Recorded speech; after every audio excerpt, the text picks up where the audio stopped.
হ্যাঁ টুনি, অসিতকে ওই ব্রহ্মদৈত্যর হাত থেকে বাঁচানোর একটা উপায় আছে।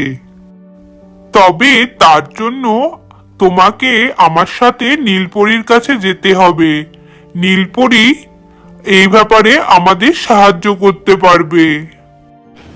ঠিক আছে বানর ভাই, চলো তবে আমরা নীলপরীর কাছেই যাই। এরপর বানর টুনিকে নীলপরীর কাছে নিয়ে যায় এবং সেখানে নীলপরীকে তারা সমস্ত কথা জানায়।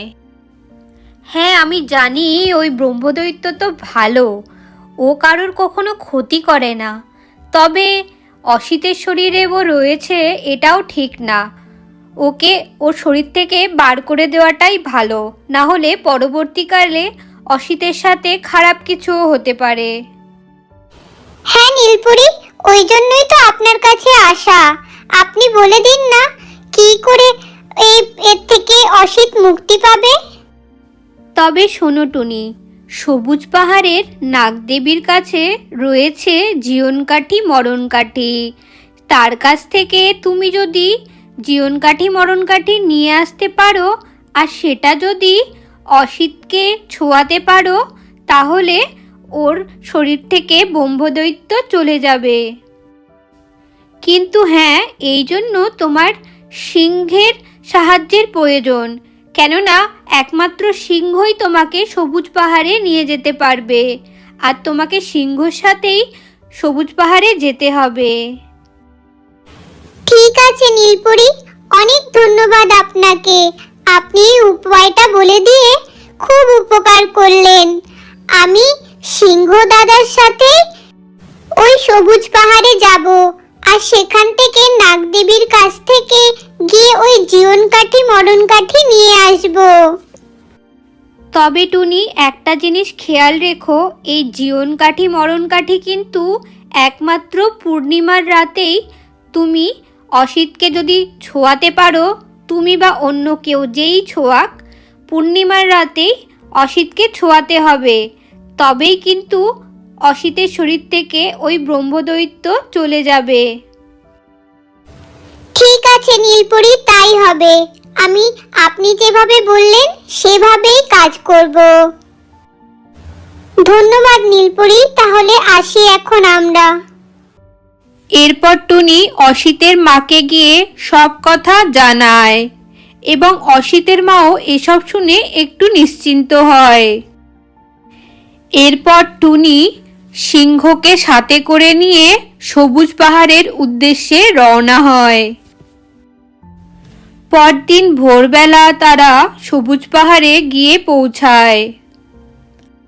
টুনি, তুমি এখানে সবুজ পাহাড়ে আমার ডেরায় এসেছো, কি হয়েছে? নাগদেবী, অনেক অসুবিধার মধ্যে পড়েই আপনার কাছে এসছি একটু সাহায্যের আশায়।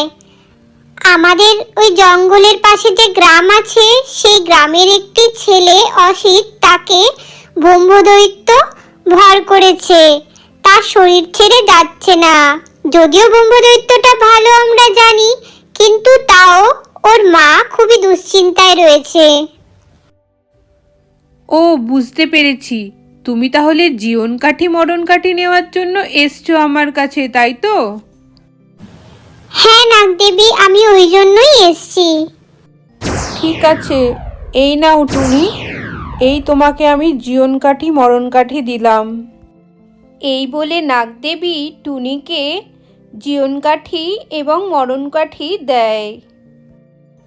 তবে খেয়াল রেখো, এই জীবনকাঠি মরণকাঠি কিন্তু পূর্ণিমার দিনই কাজ করবে, অন্য দিন কিন্তু করবে না। তোমাকে যদি ওই অসিত নামক ছেলেটিকে সুস্থ করতে হয়, তাহলে তোমাকে পূর্ণিমার দিনই এই জীবনকাঠি মরণকাঠি ওর মাথায় ছোঁয়াতে হবে। ঠিক আছে নাগদেবী, তাই হবে। আপনি যেভাবে বললেন আমি সেইভাবেই মেনে চলবো সব। এরপর টুনি অসিতের মাকে গিয়ে সব জানায়। ঠিক আছে টুনি, তুমি যেভাবে বলছো আমি সেভাবেই ওই পূর্ণিমার দিন ওর মাথায় ওই জীবনকাঠি মরণকাঠি ছুঁয়ে দেব। এই জীবনকাঠি মরণকাঠির কথা ওই দৈত্য জানতে পেরে যায়। এরপরে আসে পূর্ণিমার সেই রাত। অসিতের মা সারা রাত অসিতের অপেক্ষা করতে থাকে, কিন্তু অসিত রাতে বাড়ি ফেরেই না। এরপর পরের দিন ভোর হয়ে যায়, তখন অসিত বাড়িতে ফিরে আসে। পরদিন অসিতের মা টুনিকে এই সমস্ত ঘটনা জানায় এবং সে প্রচুর কান্নায় ভেঙে পড়ে দুশ্চিন্তায়। এরপর কি হবে? অসিতের শরীর থেকে ওই ব্রহ্মদৈত্যকে কি টুনি বার করতে পারবে?